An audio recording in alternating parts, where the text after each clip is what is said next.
Did you know that SEO drives over 1,000% more traffic than organic social media? And one of the best ways to improve your SEO and ranking on Google is with a real estate blog. So today I'm going to go over 15 topic ideas that will give you unlimited topics, help you create a balanced social media blog, and you can even use this for your video content as well. And this will increase more views, get people coming back to your blog, providing value to your target audience, and on top of that, making you the trusted go-to source and go-to realtor in your local community. So if you're ready to learn more, let's get started. Hey everybody, it's me, Jacob Shireman, your real estate marketing expert. I have over 15 years of marketing experience in web design and SEO, and I take that experience to help you grow your real estate business. So if you'd like to see more videos like this, go ahead and give this video a like, hit that subscribe button, hit that notification bell so you're notified every time I release a new video and training, and you can stay up to date with the latest real estate marketing trends. So let's go ahead and dive into today's topic, and that is real estate blog ideas. I'm going to go over 15 ideas of different types of content that you could repurpose not only for your real estate blog, but for your videos like your YouTube channel, your TikTok, your Reels, and be able to use that content as well. And so you don't have to come up with all these different topics. It can work across all platforms, even your social media. So one of the things is blogging is super important because it really does help with SEO. And SEO, like I said in the beginning, drives more traffic than organic social media content. So we definitely want to do it. The downfall of blogging that most people stop and they're not consistent with it is because it does take a while to be able to get Google to index you, to start ranking, because there's so many factors. In fact, there's over 254 factors for SEO ranking. And in order to do that, you need to be consistent with your blog, you need to promote your blog, and you need to think about the keywords and things you're targeting. And you want to make sure your blog doesn't look like everybody's social media channels, which they're doing wrong, is it looks like a real estate magazine. So you want your blog to reflect your local community, have some real estate education, some market reports. You want it to be very well balanced and include personal things about yourself as well, because you want people to connect with you. Another great thing about blogs is that it allows your client to come to you. So there's no forceful sales pitches that kind of feel like they have to trap to say yes, but they can actually come to you. And by the time they get to you, they're already kind of warmed up because they know you, they trust you, at least what they've seen on video and your blogs, and you've kind of become that trusted go-to source. So let's go ahead and dive into these topics, and keep in mind when we go through these topics, you can transform these, redo these, repurpose these however you want. They're just ideas that kind of get those creative juices flowing and for you to be able to start doing blog content. So first on my list is local events in your area. This is a great way to stay top of mind and show people what's going on in your community, especially not only for the people that live there, for people that live or maybe thinking about relocating or coming to visit, they can see what's going on. And people always think you have to do everything real estate, but if you do local events in your area and people keep coming back to your blog as the go-to event calendar in the area, guess what? They already know you're a real estate agent by your website's branding and layout, and everything there is going to tell them you're a real estate agent. So you don't need to keep shooting that message to them. They're going to see that and keep coming back. And you can also retarget these people if you ever run Facebook ads later, if you have pixels installed. So local events is probably one of the best ways to get people coming back, because they're going to want to keep checking back every month to see what's upcoming for the next month. So do one blog article for the month and show them upcoming events. If there's like a big event here in Houston, we have the Houston Rodeo. I'm going to do several articles on that about, different types of days, ticket pricing, the concerts. They always have events pre the rodeo. So I'm going to talk about those things. So go crazy with events. It's a great way to attract and to really help your SEO in real time. So another category, number 2, is market reports and trends in your area. So market reports are a great way to have people coming back every month to see how the market's doing, especially, we've gone from this crazy seller's market to now a buyer's market. Things are slowing down in most areas. So, an updated report shows your expertise, that they can trust you, that you understand what's going on in the market. And also, it's really easy to do a market report. I just go to my local realtor boards, they put out one once a month. I copy and paste it into Chat GPT, tell it to summarize it, to shorten it a little bit. And then, if there's any type of stats I want to make sure that's in there, I put those in there and it spits it out, copy paste, and your blog article's done. And it's unique to your blog because we don't want duplicate content from other people's blogs. So, number three would be kind of a guide to buying your first home in this market. Like I said, this market has gone from a crazy seller's market to a buyer's market. So, what does this mean? People are actually able to take their time to look at a house and put offers on there. Again, every market is different, but this is a great way to help them. And the great thing about doing an article like this is if you have a buyer's guide, you can put it in there, have them click it, take them to a landing page, enter their email address, their name, so it'll go into your CRM. Now you've captured a lead, which is the ultimate goal of having these articles, having strong call to actions and be able to capture leads. So you could also do seller's guides, what it's like to sell in this current buyer's market. So think about those kind of tips as well. Number four would be home staging and decorating tips. I know some of you might not be good at this or might not be up your alley, but working with an interior designer, maybe talking with them, interviewing them, that way you can kind of partner and promote each other is a great idea.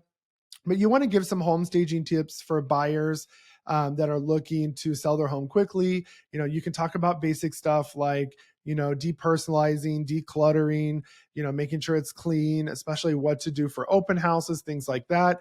So that's a great way. And how to decorate and be neutral so people can imagine themselves in that home so they can sell quicker. Number five, talk about housing trends. This is similar to the market reports, but there's a lot of housing trends in your area, hot new neighborhoods, new areas that are going up. So talk about those trends of what people are paying, how the pricing is going up and down, like any type of new businesses going in. What is the trends for those areas is a great way as well. And then number six, local property taxes. A lot of people don't think about this. So if they're on your blog, this might be a great way for somebody to get educated on property taxes. When we built our home, we weren't realtors at the time and we didn't use a realtor. We went with the builder, and the city we chose just happened to be the highest area in Houston with the highest property taxes, and we didn't know that. And there's even an area here called Stafford, Texas, that the city doesn't even charge property tax. You just pay the county tax.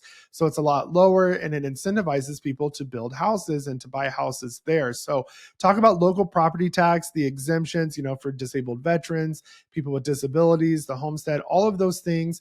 Talk about those, about your local appraisal district. Number seven is types of mortgages. Talk about the different types of financing out there and the basic information about that. Remember, if you're not licensed, you can't go into detail. You can only kind of give out public knowledge. But if you want to interview a mortgage broker, then do that as well. And that way you can cite more specific information with them. You can not only do a video with it, but you can also do a blog article, and then you just quote them as the source, and then you can talk about more in detailed stuff. And it's a great way to partner with a local real estate professional and get in front of their audience, have them get in front of yours. And then on top of that, you guys can partner and refer each other as well. So next one, this is a great one. Number 8 is top buyer questions. What are those frequently asked questions that buyers have? And a couple great things about this. One, people are searching for those long tail keyword phrases. And that just basically means like a long search term. So like how to buy a home, how to buy my first home in Houston, Texas. That's a long search phrase. And so you can put those top questions that you're getting from your clients. If you don't have any, maybe you're a new agent, you don't have any clients, you can Google top questions for real estate agents, and it'll show you what are common questions that home buyers and home sellers ask realtors. So answer those questions in your blog article. You can also turn these into quick reels and TikToks and YouTube videos as well. And this is a great way to answer the question all at once for a lot of people that are going to have the same question. And on top of that, some people are shy and don't want to reach out. Maybe they're not ready to buy a house yet, but they're starting to learn. And so this is a great way for you to educate them and to build that trust factor with them. Number 9 is how to choose a realtor. Most people don't know. They think all realtors are the same. All realtors provide the same services. Some people don't even know what realtors do. A lot of people, I've had people tell me, how much do I have to pay you as a buyer? They don't pay us anything, in most transactions. So, you know, educating them on the questions to ask, because some people are only do maybe like farmsteads and agriculture, and some people might only do commercial. So they don't know what they're looking for, and all realtors' expertise and specialties are different. So teaching them to ask the right questions and to make sure it's a fit. A lot of realtors don't want to do that because they're afraid they're going to push away buyers or sellers. But that's okay. That's a scarcity mindset. You want to work with people that are compatible with you to make the transaction as smooth as possible. So talking about what to look for in a realtor. Number 10, moving tips. You could partner again with a couple moving companies that you can recommend. And because I'll tell you, I've had some horror stories in moving where people showed up. They weren't even a real company. They just rented a truck and they damaged our stuff. And there was nothing to collect on because they weren't insured. So talk about those tips, talk about a checklist of moving, how to do it, and to prioritize things to kind of make it seamless as possible and stay organized with that. Ways to save money. There's so much things you can do. Again, partner with a few moving companies and get in front of their audience as well. Next one, number 11, is fun day trips and activities for family. Talk about everything there is to do with family, children, people. When they move to a community, they want to know that there's plenty of things for their kids to do. So talk about those things that they can do as a family. Number 12, local businesses. This is probably one of my favorites, especially if you're doing TikToks, Reels, or any type of videos. Promoting local businesses show that you are invested in your community, and that you're invested in local only. And this is a great way to partner with local businesses. Maybe you can interview them, do a video tour, and or sponsor a local event of theirs or a local organization, and network that way as well. And then upload those to your blog. Number 13 is choosing a home builder. We built our home. We didn't know that there was spec builders, production builders, custom builders. What's the difference between them? So talking about the differences, maybe some things to watch out for. If you know there's some builders in your area that people are having a lot of problem with, maybe you could warn that you need what questions to ask and things to look out for, some red flags, the process of choosing a builder, what's the process there, and why you need a realtor when using a builder. We didn't use one because we thought we were going directly through the builder. Again, we weren't licensed at the time. So educating them on that will just make you more the expert in your area. And number 14, dog-friendly parks and activities. We don't have kids and we love our dog. We want to know where we can take him. So talking about pet friendly restaurants that allow dogs to sit outside, that have treats for dogs, dog friendly parks, and activities for dogs. There's a lot of festivals for animals and things like that. So talk about all of those places, tag them, share them. And number 15, just post relevant local content. You always want to post content that's happening now, that people are looking and searching for now. Don't fall into that trap, like I said before, of just only posting real estate things. You should be balanced, talking about all of these things, again, including personal, local organizations. If you constantly are pushing real estate, people, if they want to see real estate, they're going to go to Zillow, they're going to go to Trulia.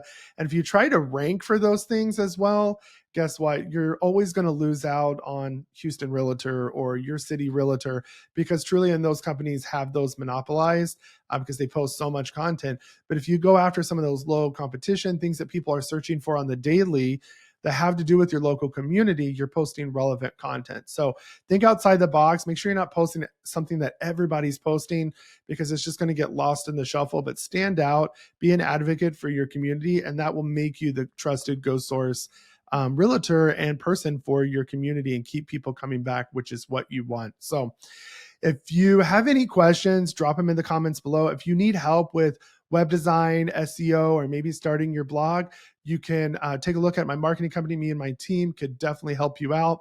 There'll be content in the description below for that to book a consultation. If you're looking for a brokerage that provides resources like this, our team has one of the best value stacks with our social media training, our sales funnels, everything that we have to make you a successful real estate agent, because it's never been easier to grow your real estate company and your business. And you just have to be aligned with the right brokerage. So if you're interested in joining our team, book a one-on-one call with me. It's a no pressure call. We just kind of go over everything and see what it would look like if you were working with us at our brokerage here at eXp Realty. And you can just get the information for yourself. So you can book a one-on-one call with me. I encourage you to do so. Again, if you want to see any other topics, put them in the comments below. Make sure you like this video, subscribe, hit that notification bell, and I'll see you in the next video.